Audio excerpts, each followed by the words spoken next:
গত বছরের সব রেকর্ড ভেঙে দিয়ে বিশ্বজুড়ে লাখ লাখ মুসলমানের কণ্ঠে লাব্বাইক ধ্বনিতে মুখর হয়ে উঠেছে সৌদি আরবের পবিত্র মিনা নগরী। বাংলাদেশ থেকে যাওয়া ৭৮,৫০০ মানুষ সহ এবার প্রায় ১৬ থেকে ১৮ লাখ ধর্মপ্রাণ মুসল্লি হজের মূল আনুষ্ঠানিকতা শুরু করেছেন। রবিবার এশার নামাজের পর থেকেই হাজিরা ইহরামের সাদা কাপড় পরে তাঁবুর নগরী খ্যাত মিনায় জড়ো হতে থাকেন। এক্সপার্ট ইঞ্জিনিয়ারদের দক্ষ হাতে দেশের মানুষকে প্রতিদিন সুরক্ষিত রাখার প্রত্যয় নিয়ে এলো সেফ সার্কিট ব্রেকার।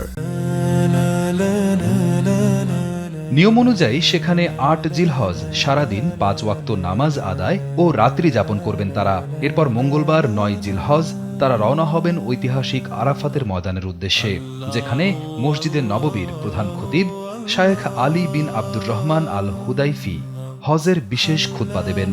আরাফাতে জোহর ও আসরের নামাজ একসাথে আদায় শেষে সূর্যাস্তের পর হাজিরা মুজদালিফায় গিয়ে খোলা আকাশের নিচে রাত কাটাবেন। পরদিন ১০ জিলহজ সকালে হাজিরা মুজদালিফা থেকে আবার মিনায় ফিরে শয়তানকে পাথর মারবেন, আল্লাহর উদ্দেশ্যে পশু কুরবানি করবেন এবং মাথা মুন্ডন বা চুল ছোট করবেন। এরপর ১১ ও ১২ জিলহজ হজের বাকি নিয়মগুলো শেষ করে সূর্যাস্তের আগেই তারা মিনা ত্যাগ করবেন। এত বিশাল সংখ্যক মানুষের নিরাপত্তা ও স্বাচ্ছন্দ্য নিশ্চিত করতে সৌদি প্রশাসন এবার মাঠ পর্যায়ে ব্যাপক প্রস্তুতি নিয়েছে।